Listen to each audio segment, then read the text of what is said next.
Let's get right into it. Number 10. The ice lie.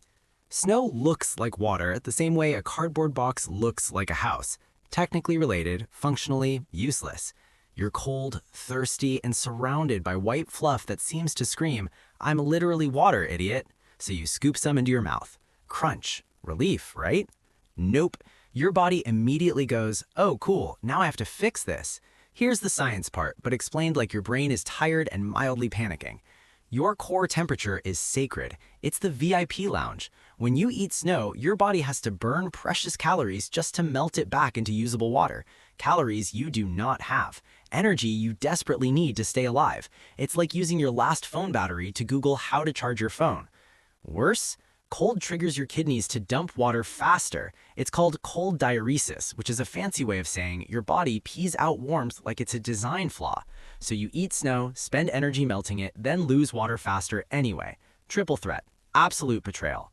Basically, snow is a hydration scam. It feels helpful, but it's secretly charging you survival interest rates. And this is the least dangerous thing it does. Later, we'll talk about how it can quietly shut down your brain while you feel fine. Number 9. Your mouth is not a blender. Imagine trying to eat a bowl of ice cubes and thinking, "Yes, this will sustain me."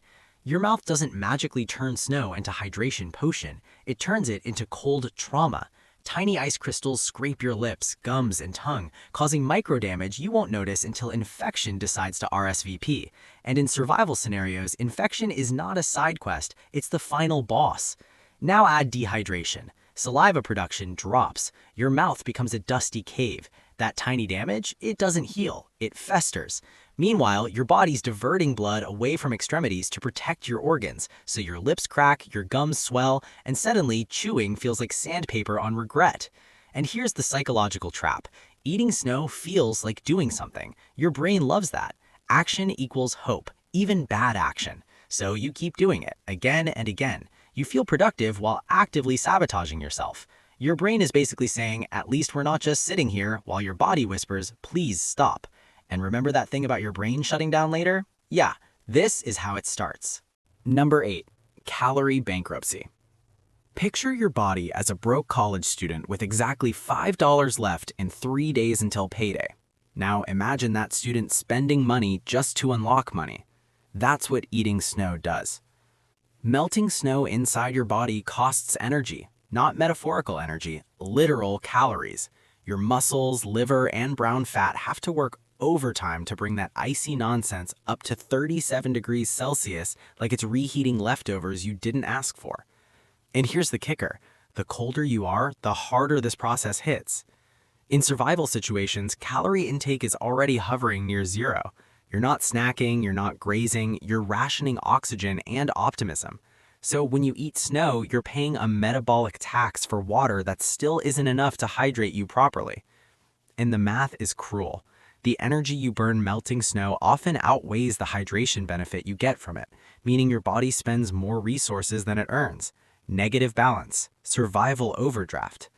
This is how people mysteriously collapse after doing something that seemed logical. They didn't freeze instantly, they ran out of fuel quietly, like a phone dying at 2% while you're convinced low power mode will save you.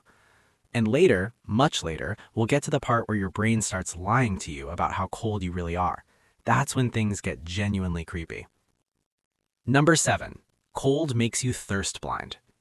You'd think freezing temperatures would make thirst obvious. Spoiler, they do the opposite. Cold suppresses thirst signals. Your brain assumes, well, we're not sweating, so hydration must be fine, which is adorable and wrong. You're still losing water through breathing, urination, and dry air pulling moisture straight out of you like a vampire with a humidifier. So you don't feel thirsty. You feel tired, foggy, slower, which your brain interprets as cold fatigue instead of dehydration. That's a problem because dehydration thickens your blood, reduces oxygen delivery, and makes hypothermia hit harder and faster.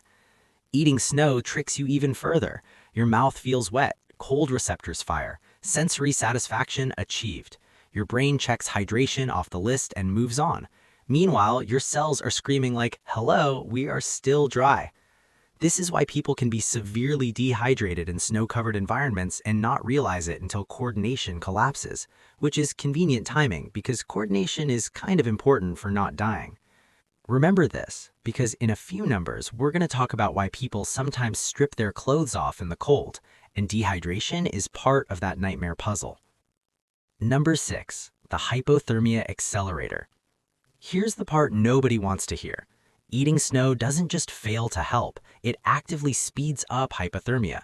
Cold entering your core drops your internal temperature, even if it's just a little at first. Your body responds by clamping blood vessels in your hands, feet, and face tighter than airport security. That reduces heat loss, but also reduces dexterity, sensation, and fine motor control. Which means lighting a fire gets harder, tying knots gets harder, making smart decisions gets harder. And hypothermia isn't dramatic at first, it's sneaky. You don't shiver violently and collapse like in movies. You get clumsy, you make dumb choices, you feel weirdly calm, sometimes even euphoric, which is not a vibe you want in a survival crisis. Eating snow feeds that spiral. A little core cooling leads to worse judgment, which leads to worse decisions, which leads to more exposure, which leads to more snow eating, which leads to, well, we're not at the disturbing part yet, but we're close. Because soon your brain stops trying to save you and starts actively sabotaging you. Number 5, your brain starts cutting corners. At some point, your brain stops being a helpful survival computer and turns into an exhausted intern. When you're cold and dehydrated, your brain's priority list changes. Long-term planning? Gone. Risk assessment? Optional. All it cares about is right now, immediate comfort, immediate relief. And snow offers exactly that. Cold, wet mouthfeel, zero effort. This is why people in survival stories do things that make no sense in hindsight. They don't think this will kill me, they think this feels better for 5 seconds. Dehydration shrinks brain tissue slightly. That's not poetic, that's literal. Less water means neurons fire less efficiently, signals slow down, judgment erodes. You become more impulsive, more suggestible, and worse at connecting cause and effect. So even if you know eating snow is bad, your brain goes, but what if just a little? And this is where the danger multiplies, because the colder and dehydrated you get, the worse your decision-making becomes, which makes you more likely to keep doing the thing causing the problem. Feedback loop from hell. Remember this moment, because soon we'll hit the stage where people stop recognizing danger entirely. Number 4, the "it's fine" phase. This is the most terrifying stage, and it's quiet. Hypothermia and dehydration together create a state where you feel strangely okay. Not great, just fine. Calm, less worried than you should be. Your stress response dulls, adrenaline drops, panic fades, which sounds nice until you realize panic exists for a reason. Eating snow contributes to this by numbing your mouth and throat, reducing discomfort signals that would normally tell you something's wrong. Meanwhile, your core temperature continues to drop, your blood thickens, and your brain chemistry shifts into low power mode. This is where people stop trying to improve their situation. They stop building shelter, stop moving, stop signaling. They sit down for a minute. That minute turns into an hour. And if you're wondering how people can freeze to death surrounded by obvious danger without reacting, this is how. Their brain has decided the emergency is over, even though it absolutely is not. We're about to talk about the most disturbing symptom of all, the one that feels completely illogical unless you understand what cold and dehydration do to the human mind. Number 3, when cold feels hot. Here's the paradox nobody expects. In severe hypothermia, some people experience paradoxical warmth. Blood vessels suddenly dilate instead of constricting.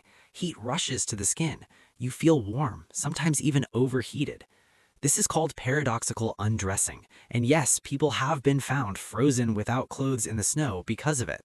Not because they were confused in a cartoon way, but because their brain was lying convincingly. Dehydration makes this worse by disrupting electrolyte balance, which messes with nerve signaling and temperature perception, so your internal thermostat breaks. Cold registers as relief, heat feels unnecessary, survival instincts flip upside down. At this stage, eating snow feels logical, refreshing, comforting, like your body's finally getting what it needs. Except it isn't, it's getting the opposite. And this is why snow is so dangerous, not because it's poisonous, but because it convinces you it's helping right up until the point it absolutely isn't. One more number left, and this one explains the single rule that survival experts agree on, no matter how desperate things get. Number 2, the rule everyone breaks. Ask any survival expert, Arctic guide, or person who has ever watched someone make a catastrophic decision in slow motion, and they'll tell you the same thing. Never eat snow directly. Not try not to, not only if you're careful, never. If you need water, you melt snow first, in a container, over a fire, with body heat if you have to. Even stuffing snow into a bottle and keeping it inside your jacket is better than letting it go straight into your core like a hostile invader. Why? Because melting it externally shifts the energy cost away from your organs. Your body doesn't have to pay the temperature tax. You get actual hydration without sabotaging your heat balance or accelerating dehydration through cold diuresis. And yet, this rule is broken constantly, because when you're exhausted, cold, and scared, rules feel optional. Snow is right there. Fires take effort. Waiting feels dangerous, so people choose the fast relief instead of the smart move. This is the same psychological trap behind panic spending, doom scrolling, and eating an entire bag of chips at 2 a.m. Immediate comfort beats future survival. Except here, the future is measured in hours.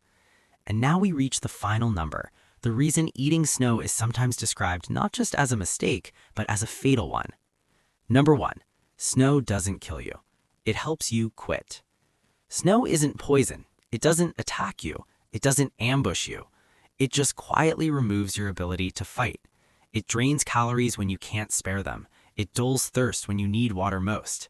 It cools your core while numbing your warning systems.